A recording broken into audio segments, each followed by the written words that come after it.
How much was your first commission? Yes, it was exactly, I remember. When my boss hand over that money to me, I'm not believing that that's my money. I've heard some of the numbers. The million in one or two deals of this value. Are these numbers true? People have this misconception that if you can't be anybody in life, you can be a real estate agent. That's not true at all. That guy said, how many sea-facing apartments you have? And that time we are zero serious. We are saying, why we are going in all this? He checked, said around 24 apartments we have in sea-facing. He said, I want all of them.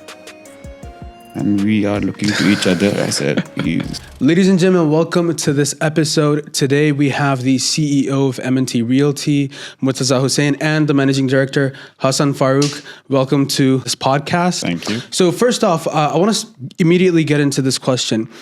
A lot of people have this perception about real estate, almost universally in every country, that it's a very easy industry to get into and it's very easy to make money in this industry. So what's the actual reality? Like, tell us about your journey, the ups and downs, how you started, the challenges, the highs, the lows. How was it for you? Hassan, you gonna start or I gonna start? So, first of all, thank you very much for having us over, Ahmad. Real estate industry is as technical as any other industry, be it a banker or an engineer. People have this misconception that if you can't be anybody in life, you can be a real estate agent. That's not true at all. Real estate is as challenging as any other profession. So I think it's totally is a misconception. Regarding our journey, we started off. I started off as a banker back in Pakistan. Murtaza was a banker as well. Junior banker. So How far back is this? it's 20 years. 20 years. It was 2004. We were working for a bank in Pakistan, and then Murtaza decided to take the leap of faith, and he came to Dubai in 2008. And then I came afterwards. Not a Obviously, very good timing though. 2008, and you know how the economical financial meltdown happened in 2009. But it really made Murtaza what he is today, because he entered the market when it was really difficult. Because when he came here in 2008, 2009, the whole economical meltdown started. I came afterwards. Obviously, Murtaza, since we were good friends, and you know how things are in Pakistan. So Murtaza convinced me, poached me, and dragged me here, literally here in Dubai. So I came in 2015, and so we know each other for the last 20 years, but we are working together for the last, let's say, 10 years. Yeah. So how was your start like in real estate? Good question. But it's in 2007, the market of banking is not doing well. Okay. And I was planning to move. And is this before the crisis hit? It is. It was before crisis. So I just planned to come to Dubai and explore the market and see how it's going to work. And I came here with very less money in my pocket. And I start living in Sharjah and start to find a good job or something with basic salary or like this. But I didn't get much good offers. My wife actually got a better offer than me. And then we start working, very less money and everything. Traveling in bus and all this. But yeah, then I got a good mentor. It's in your life, actually, I believe mentors are very important. And right people who can hold your hand and treat you well and guide you. So I got lucky in that case, definitely. And I start my journey with him. And yeah, first job in real estate, maybe 15 month, more than a month. Actually, I'd eat every day shawarma. And that time the shawarma cost you around 2 dirham or like this. Right. And one day, actually, I told my wife, can we please eat KFC today? And she said, no. So this is actual. So yeah, that's how the journey began. Yeah, and I remember he narrated me the story, and I was really, really sad after hearing the story that he sat on a footpath in Sharjah and he cried that I want to have uh, KFC. KFC or Subway today. I'm not gonna have the shawarma Wow. again. And then Murtaza's wife had to go and get him a Subway Like, sandwich instead of shawarma. Yeah, that's my treat that day. So how did the change come about? Yeah. So in 2008, market got crashed. Most of the agents, like seasonal agents, are staying, and some agents, when they see the market is growing and everybody wants to become an agent and they want to make hell of a money. Yeah. Some people get lucky in that as well, but not all of them. So most of the agents are gone. Very limited agents remain in the market. And I got lucky. I got some good clients who want to start buying in the crisis with the like half price and Buying like the this. lows. Yeah. So that time I start working very hard. And yeah, the first deal when I closed, that was like, the dream come true or something like that. It's suddenly your life get changed. How much was your first commission, if you don't mind me asking? Yes, it was exactly, I remember 73,000. And when my boss hand over that money to me, I'm not believing that that's my money. And I asked him, I have to go and give it to somebody. And then he told me, no, nobody, this is for you. I said, this is all money is mine? He said, yes. And then I went down, I called my wife. I said, go and find a nice house. I'm going to Mercedes to book a car. So I've heard some of the numbers, 130, 150 million in one or two deals of this value. Like, are these numbers true? It's real. It's real. Some, like, if you compile 2 or 3 deals, it become this. Some are in this market. Some agents are closing 200 million, 300 million. Like, numbers just become so small now. Like, any number has become a small number in Dubai right now. I understand that people brag about the numbers. They are a bit exaggerated, but we don't believe in doing that. We would rather stay low profile and quote numbers which we actually did in on paper. Right. So I know he's going to be a little conservative about disclosing those numbers, and I also understand those are classified information. But yes, Murtaza closed last quarter 130 million, more than that. Yeah. So these we don't believe in bragging about numbers. I also understand people say you gotta blow your own trumpet, but I believe that we should stick to the reality and always be honest about the numbers. From shawarmas to 150 million, what was the key to this success? What was some of the things that you can identify now and say this is the reason? I remember very good one say when I was in bank, my boss told me, Murtaza, don't work like a donkey. Murtaza, work like a smart donkey. So I just took what I want to, and I'm not a very hardworking guy, to be honest. I work very casually. Some people are saying that you work like a doctor, like 2 to 5, or like, the patients are outside. It's not like that. I work hard, but it doesn't show. But I think you have to be focused. And like the community expert people, right now, I think people are not believing on this. They become a general physician type of doctor, that I will do everything in this market. They are not specialized. If you want to be a successful, can I take the names, like my mentors and all? Sure. Yeah. Thomas is my boss, Thomas Gassimi. And he told me when I was started, and he told me that, Murtaza, you have to work in JBR only. And I'm not making money in those days as well. But he told me that you just work on JBR. You have to be focused on JBR.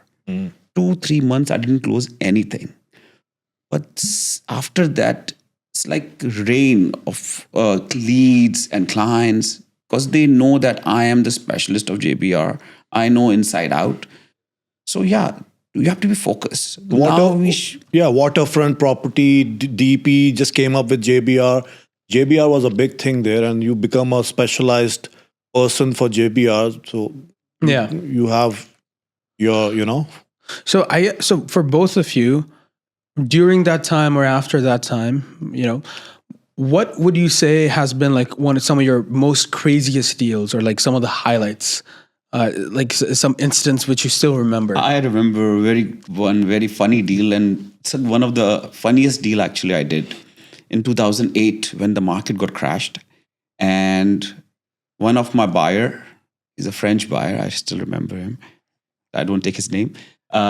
He wants to buy a Springs villa, and that time market got crashed, and suddenly the price gone down like 40%. The price went down.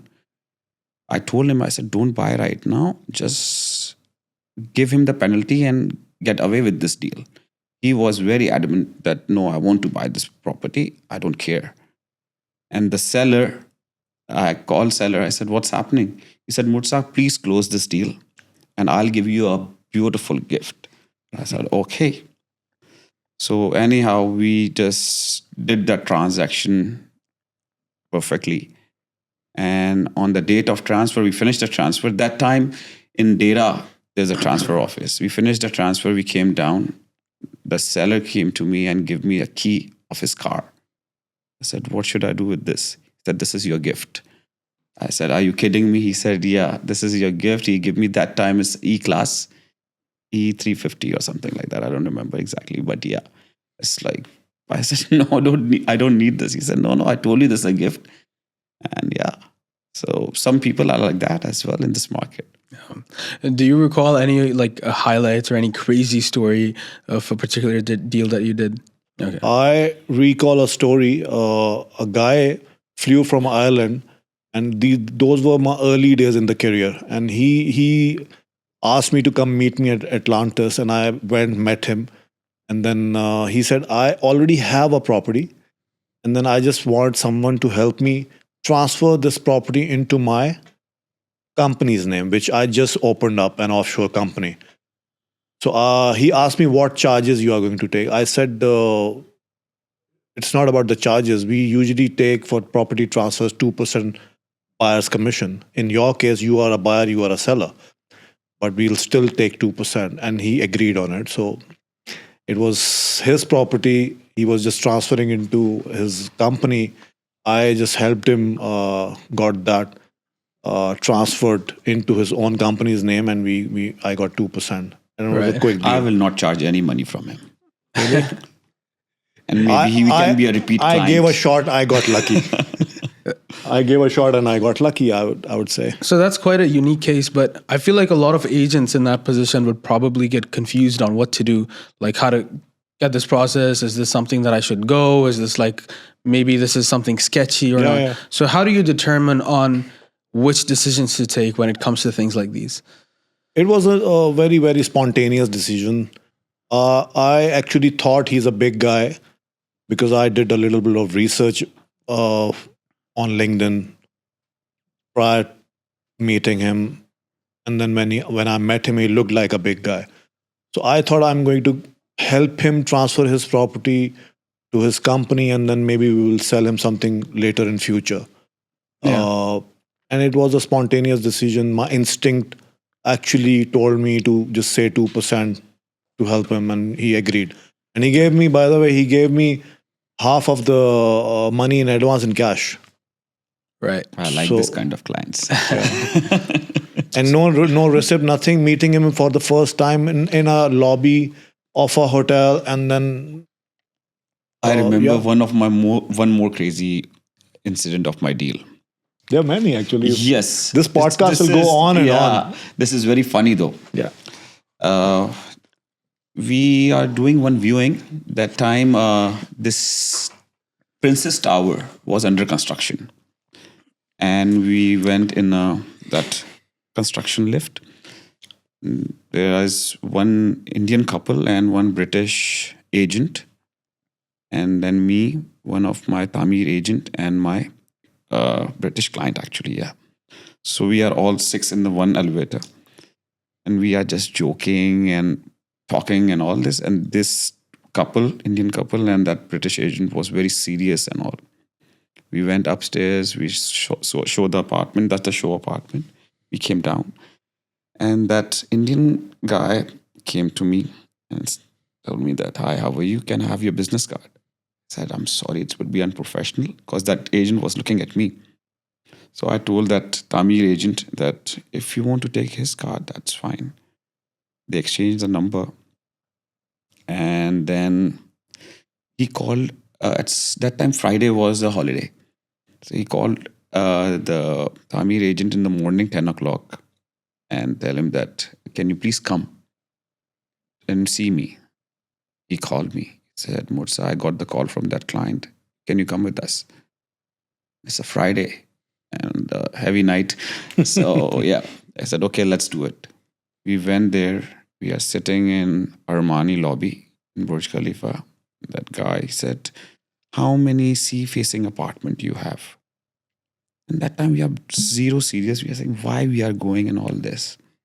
And he checked, said around 24 apartments we have in sea-facing. He said, "I want all of them." And we are looking to each other. I said, he's crazy or he's still drunk, has a bad hangover or what. And he said, yeah. I said, so how are we going to move forward? He said, I have, I think, 200,000 cash. He said, keep this. He said, we don't have receipt or anything. He said, keep it. I trust you guys. Today is Friday, Saturday, Sunday, Monday. I will make the transfer in your account. I said, okay. And he come back home. Monday, my friend called me. He said, Murtaza, he transferred the money. And that time, Tamir is the only company who's paying higher commissions, not like all developers. And I said, how much is my commission? So there was a bulk deal? Cracked? It's like a bulk deal within half an hour maybe. And it's not my client also. Yeah. So, like, you never know. Like, that one decision, that one small decision resulted in this huge thing spontaneously. exactly. That time, maybe I can say no to him, and I said, I will not come. Exactly. So you never know what's the potential. What is waiting for you. Yeah. So I recall another story. You can never ascertain a client's actual potential unless the deal is inked. So I met a Kuwaiti guy. This was 2 years ago. The Kuwaiti guy initially approached me for a studio from a secondary market. And then I called him back and we talked. And then we finally organized for a meeting and I went and I met him. So this guy started off with a studio. We talked about it and then he ended up buying a bulk deal from me and when the Mark Lagoons launched, the first phase Santorini, and he bought a bulk deal from me. So you cannot never ascertain a person's potential unless you meet him and unless the deal is inked. Exactly. And I think that's why small things that indicate professionalism in an agent go a long way, because you never know what a long-term relationship with any given client could lead up to. Of course, because the reference is the key of real estate, I believe so. In the morning, actually, we are talking that the referred client is half cooked already. It's like half boiled. So you just have to cater him properly, and you can close the deal. He will not go in the market with 10 other agents and do the inquiry, and it's all messed up. But reference is only come when you give a good service to your client, right? So I'd like to ask you this. Any new agent that starts, they usually start by calling old clients that may not be interested, and they start from selling studios, rentals, etc. How does one move on from studios to selling 150 million in a quarter? What's the key difference? What are the actions that someone needs to take to get there? So prospecting is number one thing. You keep on prospecting every day. It doesn't really matter if you cold call or you reach a lead, which is through a social media campaign or through portals. Prospecting is the key. So once you start prospecting, you talk to more people, you get to know more people. And then, so I will tell you a story of one of my agents, our agent basically. in our company who was struggling with his sales for the last 6 months, and then finally one good lead leads to another, and he actually met a lady, came for a 1 bedroom apartment, and the lady was so happy with the agent service. She referred the agent to her friend, and the friend actually ended up buying above 15 million from him. Wow. Yeah. So it all happened because he kept on prospecting. He was struggling with the sales, but he never, the never die attitude. Never die attitude, keep on prospecting, follow ups. That's the key to success. Exactly. I asked Murtaza the story of his first commission. I don't think I asked you. It was way lower than what Murtaza got. He I remember because I gave him this commission. exactly. So since I joined his company, can I name the company? Sure. Okay, so Terra Casa, the company was formed in 2014, and then Murtaza brought me to that company, and I still remember. And I tell you one more thing: I was a banker, and I was very good with numbers. And I thought to myself that I am too smart for this real estate stuff, and I'm going to crack it. It's going to be really easy for me. But literally, I struggled. I closed my first deal, which was a rental, after 3 months of my joining Terra Casa. That is the reason I personally think real estate is not that easy. Because everybody thinks that it's really easy. New people can come, join real estate and make millions. It's not that. It took me 10 years to build a portfolio, and I'm reaping the benefits out of it now. How much would you say is luck a factor in this? Very much. I believe luck is played a very major role in the real estate market. Yeah. Because every day when you wake up and you are looking at the mirror and you are saying, today I'm going to close 50 million. Because something is in your pipeline, or let's say not 50 million, let's say 5 million. Let's be very realistic. I'll close 5 million today. And when you come back home, and it's a bit of heart also, you're every day you're breaking your heart every day. And you have become a heart attack proof type of thing, So that Kuwaiti deal also, the bulk deal I did for the Mark Lagoons, was a pinch me moment for me. And I believe that was sheer luck for me. Right. Yes, prospecting is one thing. Yes, reaching an inquiry is one thing. Yes, being professional, product info, everything is a combination. It's a combination. But end of the day, it's the luck plays a pivotal role. Yes. Yeah. I guess the thing about prospecting and being professional and establishing relations, networking, increases the probability of someone closing. But ultimately, again, luck is a huge factor. Again, you could, I think in any professional, luck is very important. because you could do everything right. You could have a really good pitch. You could be professional. You could know all the properties. You could have all the things, but ultimately, again, you can never control the other person's mind. 100%. Heart. And like nowadays, off plan is booming. And one client is approaching 3 or 4 agents to get that property. And obviously, one of the agent can be successful, right? So it comes to luck because the same price, everything is same. Just who get the check and who can close the deal. Yeah. Exactly. The client is going to pick only one agent. If tens and hundreds of agents are, reaching the client every day, you know how it is. It's about what, 18,000 plus registered agents. So some people would say that the real estate market in Dubai, there's a lot of agencies, a lot of agents. So what sets you guys apart? What it is that you do differently? So we are a boutique real estate company, and we would like to remain as a boutique real estate company. I would rather stay focused on quality instead of quantity. Murtaza wants to expand to 100 agents. I want to remain at 20 agents with all quality. because I've seen, you know, in the In our industry, old company, in our old company yeah, there are also, you 68 or bring in 70 100 agents. agents. Out of 100 agents, trust me, you can check anywhere. If there are 100 agents, only 10 are performing. I would rather have 20 agents and I want all of them performing. Because on the sales floor, it really gives a good message if the CEO and managing director, they are earning good revenues, and on the same sales floor, out of 10 agents, 5 are earning good money, 5 are not earning good money. That doesn't really reflect the vision and mission of the company. I would rather want the entire floor to earn money. That Right. is why we are here for. Murtaza's motto is also to invest in the resource that we have and the rest of the people to earn good money so that they feel good in life as well.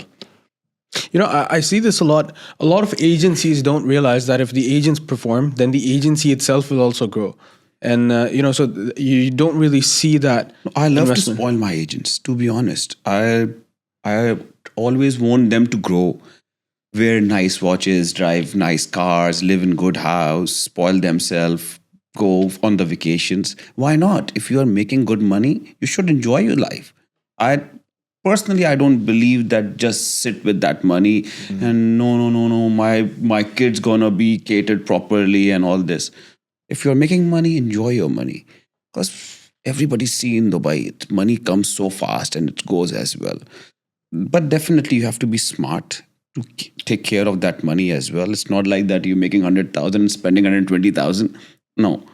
But yeah, you should enjoy the money as well. And yeah, about Hassan, that he's saying 20, I like to be 100 agents. I really want to be having a big company, but I want to know what we got with the good mentorship and good guidelines. I want to cater them as well to serve people, you can say. So yeah, why Right. not? About money, if you don't mind me asking, how do you like to spend your money? Ah, I love traveling, to be honest. And people are always, my clients are calling and they are asking me, are you in Dubai? Seriously. And yeah, like I think now airport people start knowing me as well. Some people may be thinking that I'm just a transporter. And he's fond of nice cars as well. Oh, really? Yeah. Yeah. What's your favorite car? I like G Class. I like Wraith. I like He's many being cars. modest. He just bought a Rolls Royce Wraith. Wow. Yeah. Yeah. That's amazing. Yeah. Market is good. So yeah, I'm spoiling myself. Yeah. As I said, he doesn't want to brag about things and Yeah. keep a little low So no, profile. actually, I really want my agents to drive better car than me. Yeah. Actually, that's my achievement. You know, that your agent is making good money, and I always believe that the CEOs or sales director also should be like acting like an agent. They're still doing the deal. There's obviously they have a conflict as well that some owners will say, no, why should we do sales now? So we make an empire and we will do. We just run the show. We will not do the sales. We just manage the company. That's their perspective. But my personally idea is that owners and the directors should doing the sales because then they are very connected with the market as well. They know exactly what's happening in the market. Absolutely. So, talking about the market, where do you specifically, and I need both of your opinions on this, where do you see the market, specifically Dubai, in the next, let's say, 20 years? Okay, so the market is going to do really, really well in the next 5 years to 10 years. As we see, the government has announced Maktoum Airport's expansion and operations. That is going to be a very, very big thing for Dubai's financial and economical growth. Plus, if you see, there is a report in Economic Times that till 2023, there were 68,000 millionaires in Dubai. Now it grew to 77,000. So anything bad happens in the world, Dubai is the beneficiary. Of course. So all this chaos around the globe, it really, really helped Dubai because Dubai is the place to be. Because I guess you can phrase it like this: it has law and order, it has economic stability, it has it's the best place to do business essentially, and so that attracts people Safety. from exactly. Like if you travel and if you go any place in the world, and the way over here, there is a very funny incident happen. We are in one on the beach. There's a salt restaurant. They serve burgers and all. So normally, what we do in Dubai right now, like we just put our mobile on the table and we just go and do the order because we have to just save the table. So there is one girl, and we just came back and we just sit on the table, and there's nothing on the table. So she came and she said, "This is my table." I said, "There is nothing on the table." So she said, "There's a straw. I put it." Seriously? Yeah. I said, "No, you can keep your mobile. Yeah, or yeah. you can keep your norm stuff." is your cell phone on the table. So she said, "How can I keep my mobile on the table?" Straw. So- That's funny. So yeah, so people doesn't have that concept. If you go in Europe or anywhere, you will not think once that you're gonna keep your phone on the table and you just go and place order and come back. Yeah, yeah. The ease of doing business, the security, because in other parts of the world, even if you are a millionaire and you're the richest person and you don't have the You can't wear security, good watches. You can't drive good cars. So what's the use of that kind of You know, money? that actually feels like a very alien concept to me because I was raised here. I spent my entire life, and when I hear that in like a lot of the developed countries in the world, even though they're wealthy and they have good infrastructure and everything, the security, the safety doesn't compare anywhere. Impossible. To Dubai. This kind of level, I don't think any place in this world can compare to Dubai with the safety And issues. I can say this because I have friends who visit Europe, and they actually get sometimes robbed because they're careless because they're used to Dubai.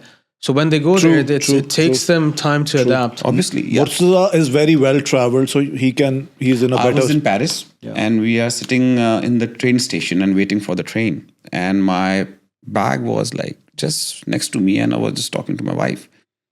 And one guy come to me and he tapped my shoulder. He said, "This your bag?" I said, "Yes." He said, "You should put hand on your bag. It will be disappear in seconds." I said, "All right, now I'm not in Dubai now." So I just kept my bag in front of me. So yeah, in any place in the world right now, like We are so any- spoiled, basically. Actually, Exactly, that's yeah. the big problem right now. And like our kids, they are growing in such a safe country. If they go out, I just tell them to just hold my hand. It's not Mall of Emirates that you are running around and I know that she will come back to me. So yeah. Exactly. Yeah. So It takes people a while to kind of get that, especially if they've been raised here, like I have.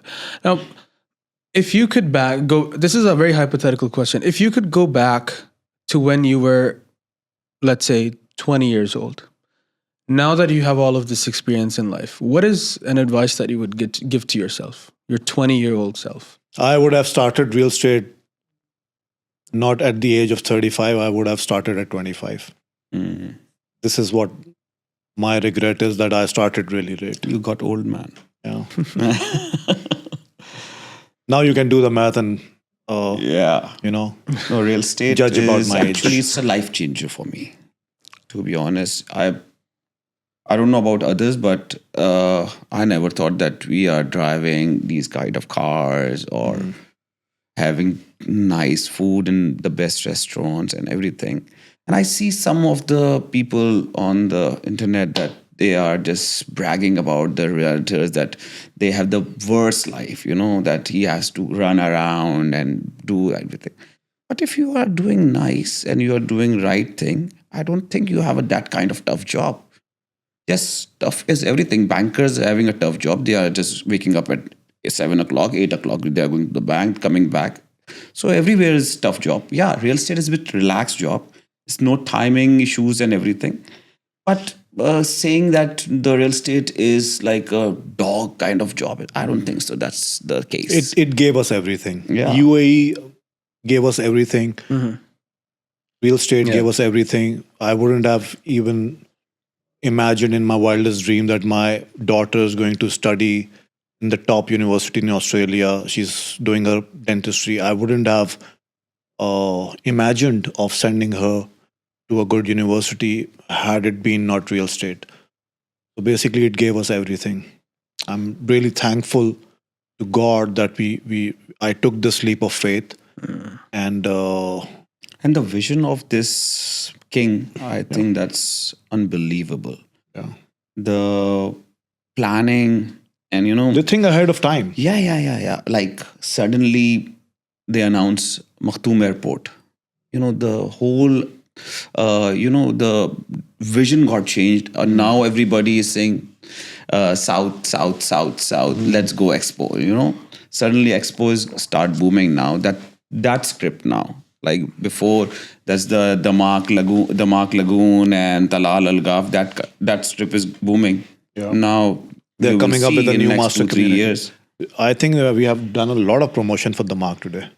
Yeah, right. Non-paid promotion. So this question, you might find this one a little bit strange, but I think a lot of people will probably find this question valuable. How do you basically manage a friendship and business? We fight a lot. But you see this really strong bond and connection, and you guys go far, far back. And so the reason why I'm asking this question, because a lot of people online, there's been a lot of debate about this. There's been podcasts with co-hosts, and then, they break apart. Then there's business. And, you see this really strong connection and bond that goes way back. 2004, right? I was 3 years old in 2004, back then when you guys first You met. start calling me uncle now. So how do you manage that bond and make it something that's lifelong and still do business and make a lot of money? We talk things out. It's not that we don't have conflicts. Of course, we have conflicts, but we try to talk things out, discuss, and that's how we do it. Mostly he convinced me. But yeah, like trust factor is there. The trust is very important. Plus, the mindset is almost same. The goals are almost same. So The struggle is same. struggle is same, and the mission is same. So yeah, I think so we are in the same journey. Like you see the train. So we are on the left and right. But yeah.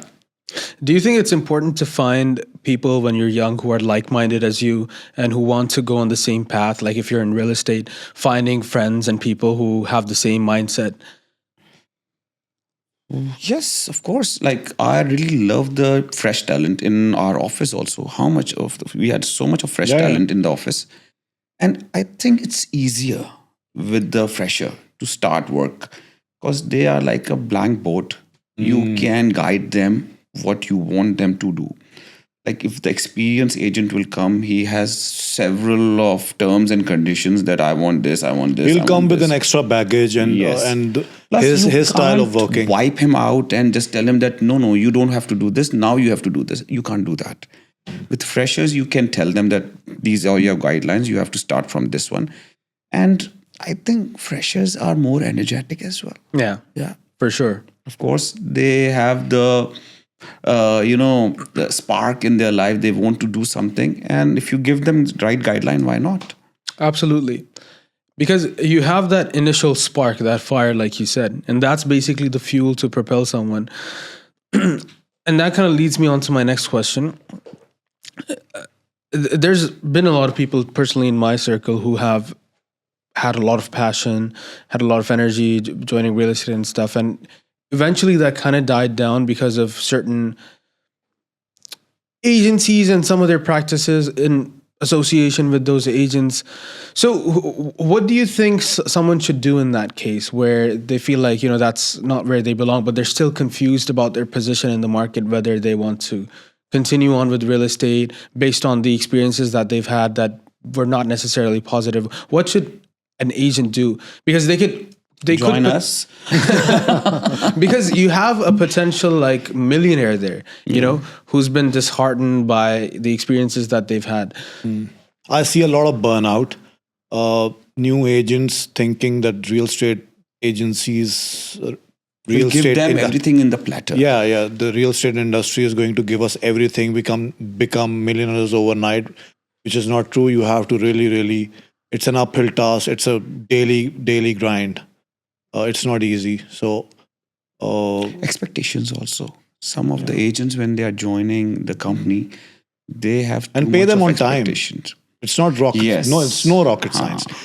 Pay them on time. Their hard-earned money. Because they're relying only on that money, right? Yeah. They are not getting any salaries. Why do some? Because you're a company owner. Why do some companies keep that money and not pay agents on time? Because that's a big They like issue. to buy watches as well, right? Because that's a big issue. I hear that from a lot of agents in some of the other companies that they get their commission really. They're like, what's the reason that some companies do this? I think that's their style of doing business, which is not a very, what do you say, The right way to the do right that. way to do, appropriate way to do business. As Murtaza rightly said, they want to buy watches from the agent's commission, or maybe invest that money somewhere else. I'm not sure what they are doing with that money. They're just sitting on that money. But we believe in paying the Some commissions. company, on hold time. the commission because they want to hold the agent with them as well. Yeah. Because the agent will not switch the company, so your money gets stuck in that company, so they And- can't able to move. And as you're well. in that vicious cycle. So, which is not the right way to do it. I think that's But very, if you very. are if agent is doing well and company is doing well, why some agent will move other company? Like Exactly. if the agent is right, agent is doing well, your commissions are coming on time. So why he gonna switch? I don't think so. I don't see any reason. Two companies I worked before I start my own company. I never one company got closed down, so I can't do anything about it. So, but other than that, yeah. So All right. So, if you don't mind me asking this one again, in this entire journey that you've been in real estate, what has been the most stressful point? What was the time? What position were you in? What was the situation? I think the COVID time when the market got really, really badly affected. There was literally no sales. Everybody, the sellers were worried and about paying selling. that time. The problem was that should we fire our staff, which is paid staff, or retain them? So it's a very hard decision as well, and because then that time you are burning money, right? You're not earning and you are paying out. So yeah, luckily we hold our all employees and we paid them all the time the salaries, and we retain them properly. That's the achievement for me actually. And yeah, it's a happy company then. Yeah. Absolutely. The turnover of the employee is that's one aspect we look into. Yeah. Because it's not a healthy sign that employee turnover, if people are coming, joining you and leaving you quickly, is not a healthy sign. Our turnover, employees' turnover is really, really good, which I give credit to Murtaza because, as he rightly said, during the COVID times when everybody was firing, we retained our employees. Obviously, we curtailed cost, but end of the day, we tried our best to, retain the resource. I was that we not have. paying Hassan now. So, aside from just real estate, for any young person watching this who wants to be successful in life, what is some advice that you would give to them? Young person like me. Okay. Hassan, you can take this. He's old. Just do the basics rightly, focus, be honest, and keep your goal in your mind, and just keep working on Consistency. it. Yeah, Yes, consistency fake is very it important. fake it And till the time you whatever make you it. like your interest. Like, don't do work like, okay, right now it's like a season of real estate right now. Everybody wants to become a realtor, but you don't. I see so many people. I see so many professionals now who wants to become a real estate agent. We have one employee. He's an engineer. We have a doctor as well. Really? Yes, there's a girl who she's a doctor. And I said, really, you want to become a real estate agent? He said, yes. Some people did well. But actually, that's again, the problem is like everybody is looking at real estate right now because we are beginning. If they see us in 18 and 19, they will never think about to become a real estate agent. That's a tough time for agencies. And Now people are coming and meeting me and said, "Oh, guy, you guys are minting money." I said, "You don't see those times when we are struggling." But yeah, because we just been through that time, and now, thank God, the good heydays are here. So yeah. So if you are good at real estate, why not then? Everybody's making money. You also make money. How does someone know if they will be good at real estate? What I look in a agent which I want to hire is a personality. It's not about that always a good personality comes with the good looks and everything. It's how nature you have, if you are a little funny, uh, good communication skills, easy with the clients, and Pleasant personality, personality, smiling, and smiling face. I always think that you are not selling home. You are selling home, not houses. Ulta bol diya. So basically, yeah. So you're not selling houses. Sometimes it feels like you are selling home to clients. That's the hard-earned money, and you are giving them the right advice and everything. So yeah, it's very important. It's more about being like a consultant. Yeah. It's a consultant. You don't have to act like an agent. You have to be consultant. Exactly. You have to be the right advisor, because they are rely on your advice. If you are buying client is buying some property, or he's investing with you as well. So he is taking your advice. So you have to be rightly know that what exactly you are advising. Yeah, everybody is looking at your pocket as well, but you have to be advise them, because the repeat client is very important into life. First time buyers, especially, it's a life changing decision for them. Just people have some hard-earned money, and they are just investing on your guidelines. Absolutely. Yeah. Absolutely. Well, all right. Thank you so much. It was an absolute pleasure. It's 1 hour. Wrap this now? out. Wow. Thank you so much. How much we get paid? Thank you so much. Thank you. So much.